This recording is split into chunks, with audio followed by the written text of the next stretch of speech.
Hey friend, Roger Christopherson here again with another first listen review. And this is one of those bands that I have all their stuff, been listening to for years, but I really still don't know a whole heck of a lot about them. But I saw this was coming out, and I hadn't actually gotten anything from these guys in quite a while. I actually realized after I got this and I was looking up stuff on it that I missed their last album, which is called number 13. This one is called Stereo Crush. It is by the band Gotthard, and I'm very excited to babble about this today because it's one of those bands that like I said, I've listened to. I'm familiar with some of the individual members and some of the other stuff they've done. Like Mandy Meyer, who was in the band, well, for a short period of time, late 90s to early 2000s, who I knew from Asia. It was actually the first band I ever heard of him, but I knew he had been involved with Crocus and some other stuff, like Unisonic, and Kathmandu was actually one of my favorite projects that he did. And isn't Brother Fire Tribe, I think, has something to do with this. And then Leo Leone, who has that Cora Leone side project going, which I actually really enjoy a lot. So I've listened to some of the other stuff going on, and this band started. Well, the first album came out in '92, so obviously they started before that. But they continued on even after their lead singer passed away, motorcycle accident in 2010, and they got the new singer Nick Mater, I think is how it's pronounced, and he's been with them ever since. I did notice that they have a drummer that I don't believe has played on any of the other albums. They joined back in 21. Name is Flavio Mazzotti. I think I'm saying that right, I don't know. And, so this is the first recorded project he's done with them. Also on guitars is Freddie Shearer, who's been with them since 2004, and then Mark Lynn on bass, who's actually also been with them as well. I mean, Leo Leone and Mark, they're the two founding members. So you got the main guy there, Leo Leone, who, the sound of the band at this point is based around him and what he's carried through on all these albums. They have gone through a few different phases of, music. I think the first album, first few albums they did were actually pretty rocking and good, and and then they kind of got a little bit more AOR in the middle there, and I don't know, somewhere along the line they became the kind of, I don't know, when they got the new singer, I don't know, the songs weren't quite as good as the earlier stuff in my opinion. They started getting a little bit better, like on Bang and Silver, I think. Actually, Fire Breath was a pretty good album. I can't say that was too bad. I actually like that one pretty good. But this one, I had some mixed feelings about it. It took me a few listens through. I'm not going to lie, to get through, or to start actually hearing, something unique about this one. The first few listens, I thought it seemed a little bit mellow, and I think that's because there's they're calling them 3 ballads on here. I actually read a couple reviews on this before I heard it, which I try not to do because I don't like it to bias my opinion. But a couple of the reviews were just praising this thing, so I got a little hyped up. So that might be a bad thing. Sometimes when the things are hyped up a little bit and you hear it, it doesn't quite live up to the hype. It's a good album, don't get me wrong. I actually really did end up liking this album. It's actually grown on me quite a bit after several listens now. The first 2 songs, actually are pretty rockin'. It's got some cool heavy grooves. One thing I think the reason I thought maybe it was a little bit more mellow in AOR is because the vocals in this are mixed really up front. They're really high in the mix, and it kind of gives me the feeling of how pop songs are kind of mixed. Vocals are always way up. Rock music tends to have, heavier music tends to have the vocals a little bit more level with the instrumentation, and this one has it pretty high in the mix. Rusty Rose is actually a pretty cool song. Track number 3 on here.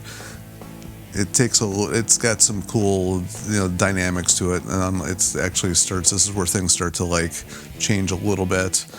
Burning Bridges is what they were considering the first Track number 4 is what they're considering the first ballad. I don't know if this is necessarily a ballad. It's more mid-tempo. It starts out a little slower, but it does kick in more mid-tempo. It's a pretty catchy song. I actually like that one.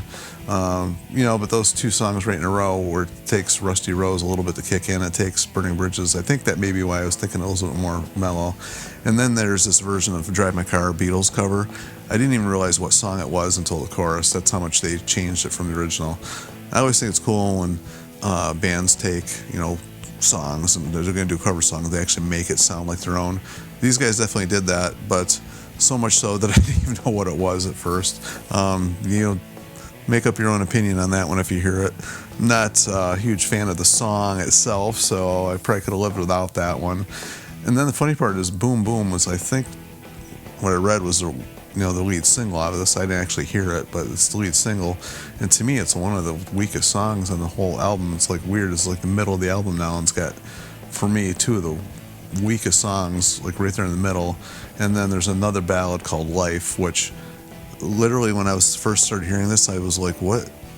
I had the volume down kind of low because I actually just put it on as like laid back and was like, had the radio on, just kind of laying back listening to it, the radio. And I'm like, what is this, like Lawrence Welk time? I didn't know what was going on. It took a while for that one to kick in. I didn't really care for that song too much, honestly. So like 3 songs in a row, but luckily it kicks back in with a cool song called Liverpool. Actually doesn't even use the word Liverpool. It's like the last word of the song, but it's a cool song. It's got cool, almost, country lyrics that tell a story. It's kind of like that, but very cool rockin' song. A little bit mid-tempo-y, but cool song. And then it's Shake Shake, which was, it was another okay one. Rock song. It's weird, the 2, Boom Boom and Shake Shake, are probably 2 of my least favorite ones on the album, but I don't know. They're not horrible. Don't get me wrong, nothing on here is like horrible, but compared to what else is on here, I don't know. It was a little bit on the weaker side. However, Devil in the Moonlight is probably my favorite song on the whole album. That one's cool, little rockin' song, catchy but heavy at the same time. And then Dig a Little Deeper is also kind of a cool rockin' song, but then it ends on another slow one called These Are the Days. It was okay. Nothing really special about it. It wasn't horrible, but for me, the weakest songs were like the ballads and then the Boom Boom and Shake Shake. Otherwise, everything else was pretty cool. So there's 12 songs, so even with those weak ones there, you got 8 really good songs on here. I could even live with the Drive My Car, I guess, as one of the better ones, even though it's better than the Beatles version for me. I don't know. It's that song. Not that I'm digging on the Beatles at all. Just that particular song I was never a huge fan of. But anyway, kind of after a few listens to the album, the only thing I will say about this is, even though the production is actually really, really good on this, it's got a very modern sound to it. The problem I have with bands that do that and have this it's like a lot of these, especially like European bands in the AOR vein, it seems to me have a lot of the same dynamics and sound, and unfortunately when you do that, you end up sounding a lot alike. Like if I didn't know this was Gotthard listening to it, I couldn't have told you that's who it was.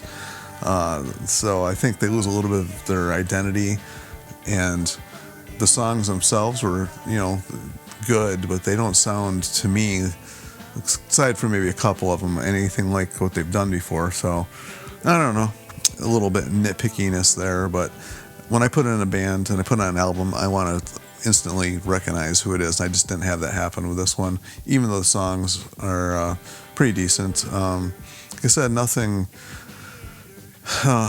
except Devil in the Moonlight, I think, was really good. And actually AI and I, the first song, probably my favorites. I don't like to dig on bands too much, but this one, even though it's good, I just think that it's lost a little bit of its identity. So, or the band has, and I think there's things they could have done that made them sound more like themselves. And that's just, my little nitpickiness. It's like I said, it's all opinion. So, as always, I welcome yours. Share any comments. If you think I'm way off base, that's fine. Whatever. We all have different takes on things. If there's anything you want to share about Gotthard, then leave it out. Because like I said, I'm not a huge follower of, that I actually missed the last album somehow. But anyway, and as always, like, share, and subscribe to keep this music alive, because I would definitely like to hear what they're going to keep doing. I think it's cool in bands, they lose a key member, that they keep going on. It's kind of like, I think it's a tough choice to make, but I think when bands can endure and carry on and still put out good stuff, I think it's worth them doing that. So that's kind of where I stand with it, and I'm sure I'll listen to this again a few more times. Like I said, it's been growing on me. So until next time, we'll see you.